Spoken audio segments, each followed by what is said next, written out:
This is the new Hyundai Santa Fe. Blimey, kind of reminds me of the old Land Rover Defender, you know, the one that looked good.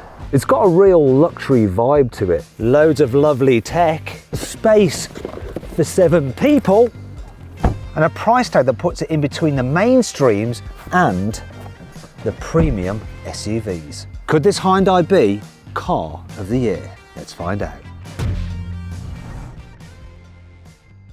You'd think that a big car such as this would have a big engine to match. Maybe a 6-cylinder? No, it's 4-cylinder only in the UK.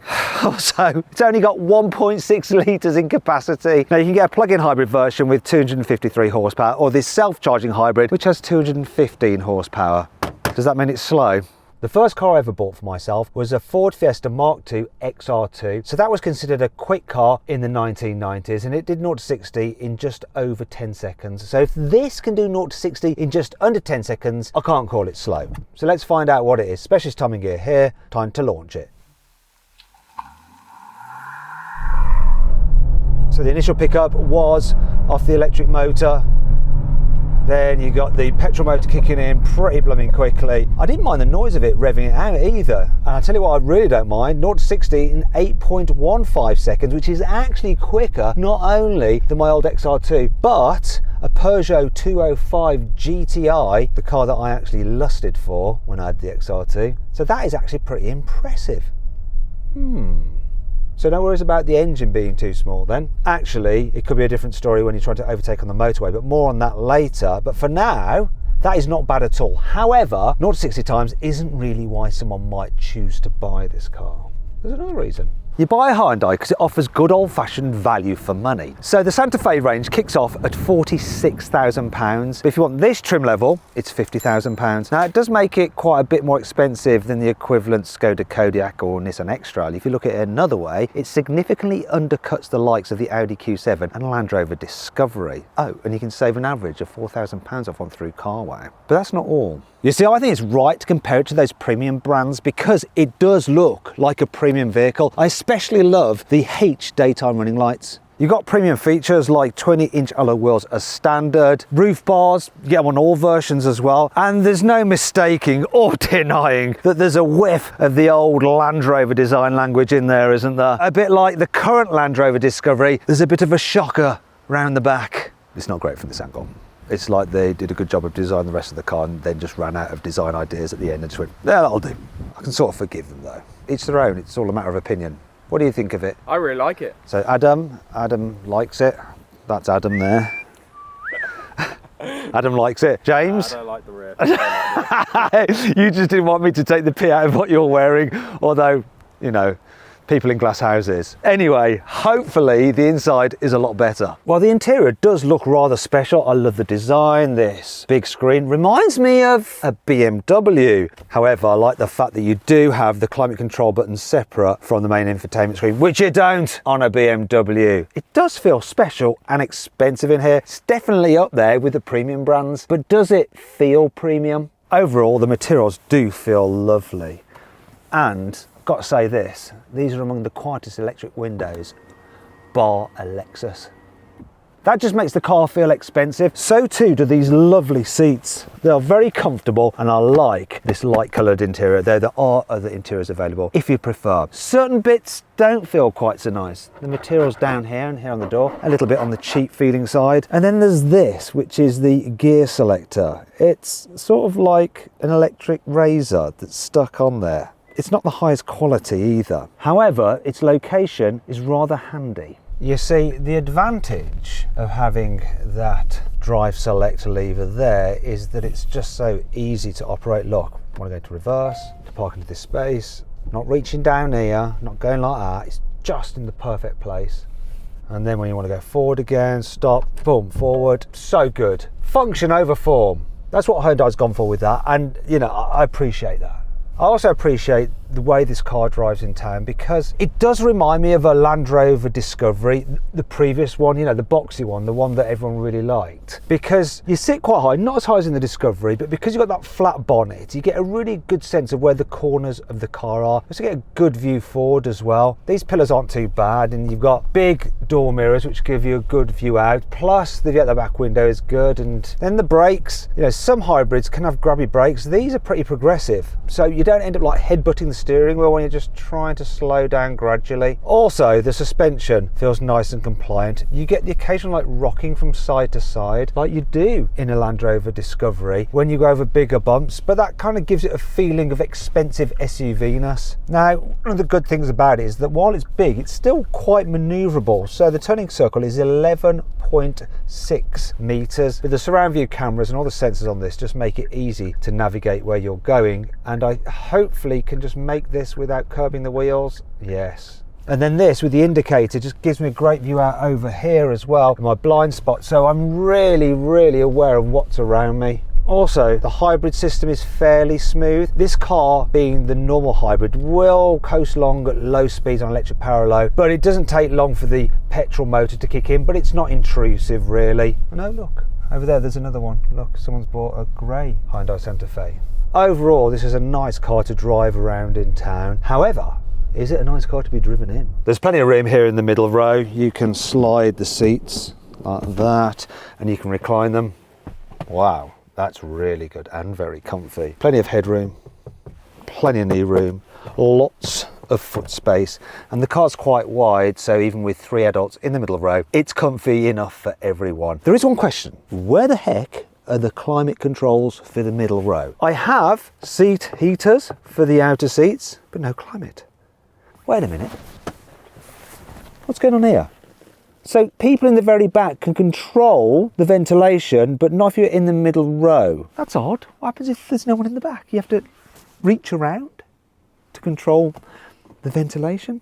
So tech generally throughout the car is pretty good. So if you look back here, you'll see we've got a 230 volt socket there. You've got an old-fashioned 12 volter over there, and then you've got USB-C there and a USB-C on the other side. And I like this as well. You have the USB-Cs here built into the front seat sides. Look there, and there's one there. But what is more important is, what is the tech like in the front? So you've got 2 USB-Cs there, and with this one you can toggle between actually file download or charging only. And then you've got 2 wireless chargers there.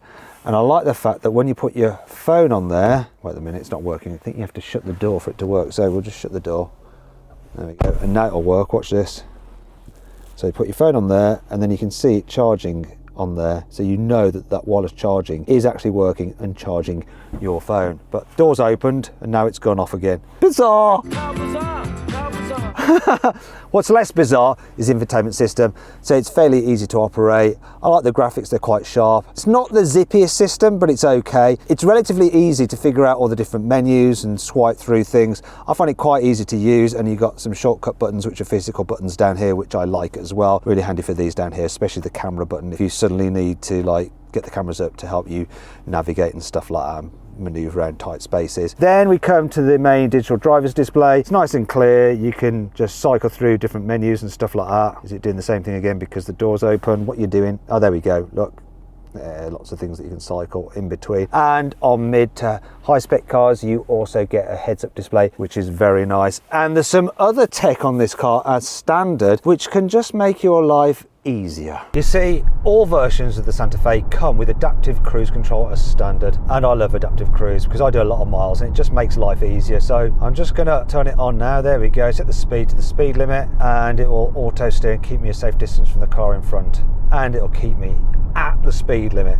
So that just makes long distances nice and easy. Really does. On certain models of car, you have to pay extra for that feature, so it's great that Hyundai give it you, even with the entry-level model. Now I've just set the speed to 40 miles an hour because I want to see what the pickup is like on this car, going from 40 to 70, considering it's just got a 1.6 litre engine. So here we go, 3, 2, 1, I'm going to floor it now. Okay, so it's not insanely quick, but it's quick enough. That actually does all right. And because you've got that hybrid system with the electric motor giving you some instant get up and go, it doesn't feel that sluggish off the mark. It's definitely got enough performance. What about the economy though? It's quite a big car. What's that going to do? This car is averaging 36.9 miles to the gallon. And interestingly, the claim figure for this four-wheel drive version, the Santa Fe Hybrid, is 38.2. So it's pretty blooming close. Also, while you can save some money buying the front-wheel drive version, it's not that much more economical. It's only supposed to do like just over 40 miles to the gallon. And that's because the four-wheel drive system is selectable. It actually only engages the back wheels when you need that extra traction. When you're cruising along normally on the motorway, it's just going to be running in front-wheel drive mode to save fuel. Speaking of which, when you're cruising along at motorway speeds, this is very relaxing. It's comfortable, it's quiet. Yeah, you can do mile after mile. This really does feel like quite luxurious transport. But what about if you're in the very back seats? Let's find out. So, space in the third row. Headroom's all right. Do you know what? It's reasonably comfy. I think adults can travel in the back here, and I seem to have plenty of knee room, though there's not so much room here. Let's see what it's like when you actually have an adult sat in front of you. So James, if you can just get yourself reasonably comfy. Knee room's now a bit tighter, but I could live with that. And you're all right there, James? Yeah, I could go back a bit more, maybe. Please don't go back a bit more, because now it's less fun for me and I'm just thinking, yeah, this is more for kids. Can you get to a position where you're actually fine, but I'm fine too?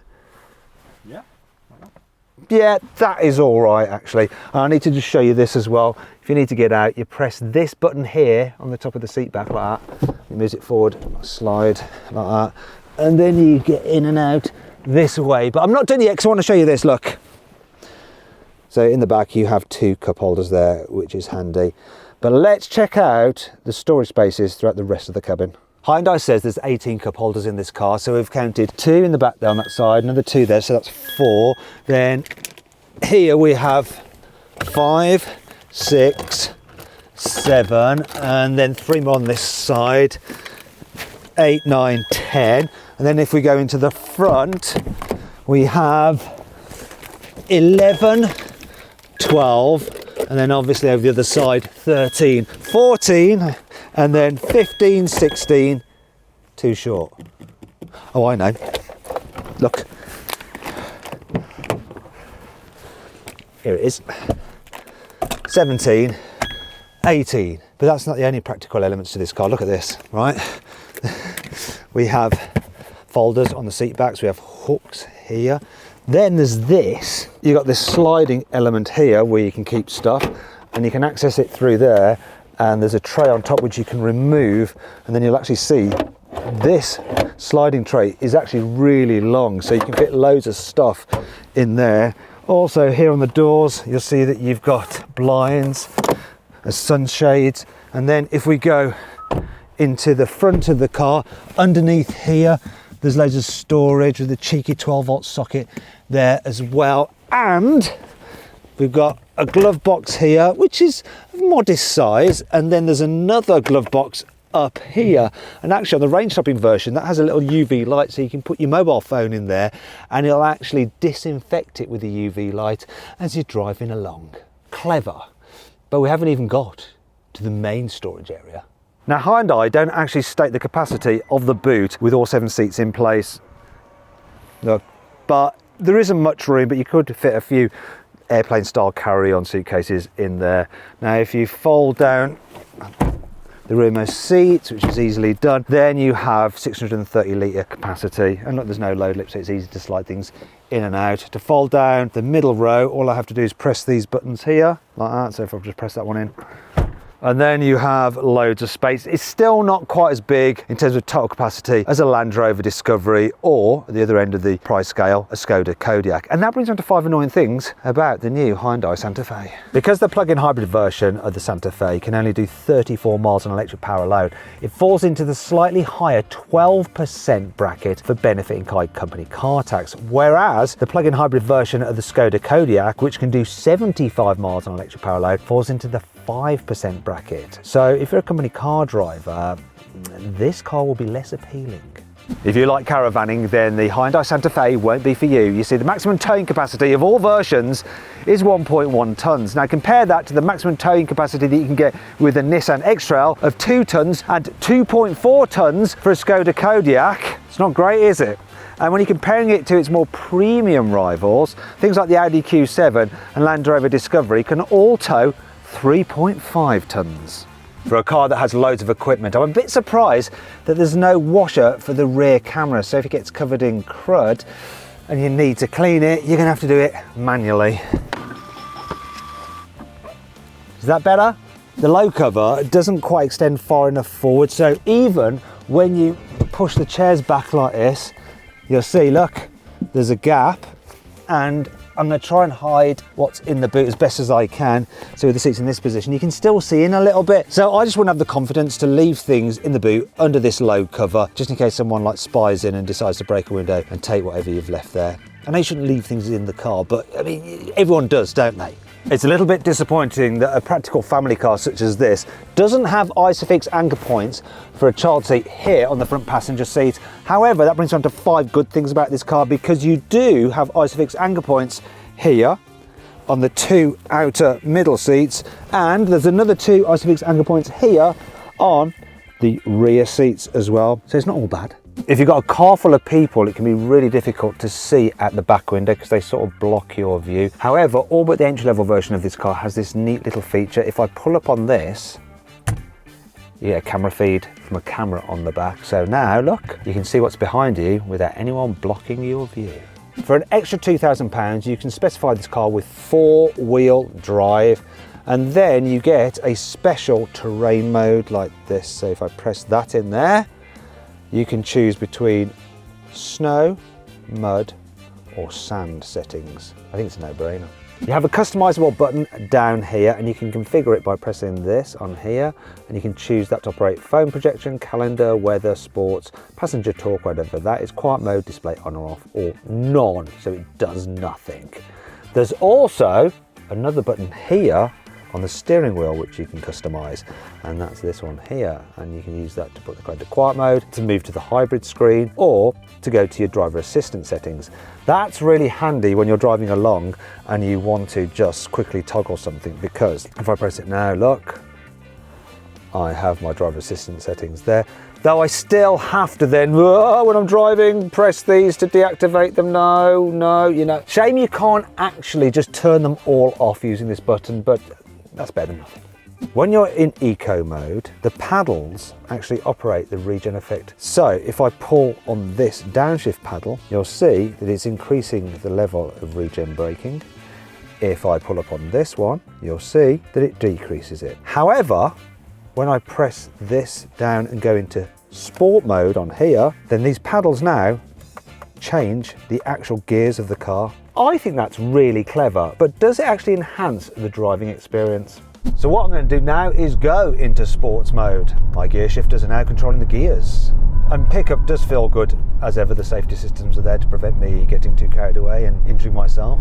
Warning me about the vehicle in front. That's my camera car, so it's all right. This car is fitted with loads of safety systems, and one of them is attention assist, so it can tell if you're taking your eyes off the road for any period of time, and then it beeps at you. So let's see if I can like engage it, because sometimes you can just be like looking at the dials like that.